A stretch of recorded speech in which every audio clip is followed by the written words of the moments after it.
Daily use English sentences. Asking and giving directions.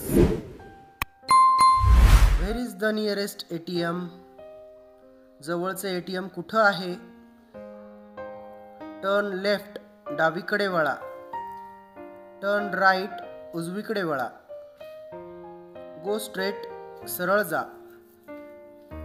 How far is the railway station? Railway station किती दूर आहे? It's about 2 kilometers away. ते सुमारे 2 kilometre दूर आहे. Can you show me on the map? तुम्ही मला नकाशावर दाखवू शकता का? Where is the washroom? स्वच्छतागृह कुठे आहे? Take the second left. दुसऱ्या डावीकडे वळा.